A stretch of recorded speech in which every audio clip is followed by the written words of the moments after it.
தருமபுரி மாவட்டம் அரியகுளம் கிராமத்தில் பேரிச்சம் பண்ணை இது. பேரிச்சம் பண்ணைன்னா கிட்டத்தட்ட 89லேருந்து ஆரம்பித்த பண்ணைங்க இது. பேரிச்சம் நம்ம நாட்டில் விளையுமா அல்லான்ட்டு எல்லாருக்குமே ஒரு சந்தேக அடிப்படையில் இருக்கும்போது சோதனை அடிப்படையில் நாங்கள் சில செடிகள் நட்டு அது நல்ல மகசூல் எடுத்த பின்னாடி அதுக்கப்புறம் பார்த்திங்கன்னா நிறைய ரகங்கள் கிட்டத்தட்ட பேரிச்சலம் 3000 ஜாதிக்கு மேலே இருக்குது. நம்மளுடைய தோட்டத்தில் 36 ரகங்கள் பேரிச்சை நடவு செய்து அறுவடை பண்ணி மார்க்கெட்டிங் பண்ணிகிட்டு இருக்கிறோம். பின்னாடி நீங்கள் பார்த்துருக்கிறது RB1 அப்படின்ட்டு ஒரு வெரைட்டிங்க.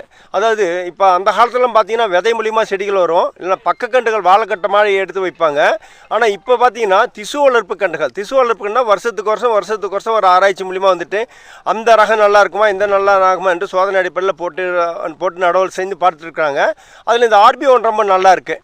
இதனுடைய பழம் வந்துட்டு இன்றைக்கி பார்த்தீங்கன்னா இது வந்து 3வது காப்புங்க. இது 3வது காப்புனா குறைஞ்சது 150 கிலோ குறவு இல்லாமல் இருக்கும். 4வது 5வது காப்புன்னு பார்த்து நம்மளுக்கு 200லேருந்து 250 கிலோ வரைக்கும் மகசூல் எடுக்கலாங்க. இது பழத்தினுடைய ரேட் இன்றைக்கி மார்க்கெட் வந்து தோட்டத்திலே வந்துட்டு 150லேருந்து 200 ரூபா ஹோல்சேல் ரேட்டுக்கு போய்ட்டுருக்கு. ரீட்டெயிலில் 300 ரூபா வரைக்கும் விற்கிறாங்க.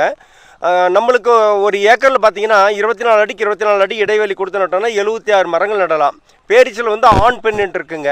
பெண் மரங்கள் 76 மரங்கள் நடலாம்.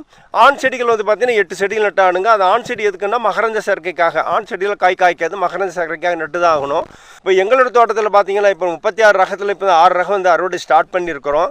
இப்போ வந்து அறுவடைன்னு பார்த்தீங்கன்னா நம்மளுக்கு வந்து ஜூன் 15 ஸ்டார்ட் ஆகணுங்க. ஆனால் இந்த வருஷம் லேட்டுங்கிறதுனால ஜூலை மாதத்துலேருந்து அறுவடை ஆரம்பிச்சிருக்கிறோம். இது கிட்டத்தட்ட நம்மளுக்கு ஜூலை, ஆகஸ்ட், செப்டம்பர் வரைக்கும் அறுவடை நடந்துகிட்டே இருக்கும்.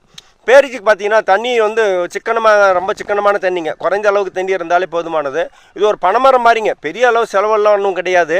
அது வந்து அதிக இதுக்கான முற்றுகைக்க வேண்டியது இல்லைங்க. ஒரே ஒரு காரணம் என்னன்னாக்கா செடியினுடைய ரேட்டு தான் வந்து காஸ்ட்லியாக இருக்கும். கிட்டத்தட்ட 4500லேருந்து 5000 ரூபாய் செடியினுடைய ரேட்டு வரும். அது வெளிநாட்டிலேருந்து வர்றதுனால வந்துட்டு ஈரான்லேருந்து வருது, துபாயிலேருந்து வருது, சவுதி அரேபியாவிலேருந்து வருது. அதனால் காஸ்ட்லி செடி ஆகுதுங்க. அந்த செடிகள் நம்ம வாங்கி நடும்போது நம்மளுக்கு 24 மாதத்தில் காய்க்க ஆரம்பிச்சிருது. அதில் வந்து பார்த்திங்கன்னா நம்மளுக்கு மார்க்கெட்டுங்கிறது பார்த்திங்கன்னா எந்த ஒரு பொருளும் வந்து நாம் தான் மார்க்கெட்டுக்கு கொண்டு போகணும், விவசாயிகள் விளையிற பொருளை.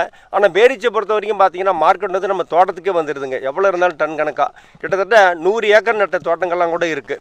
விவசாயிக்கு வந்து இது ஒரு லாபகரமான பயிருங்க.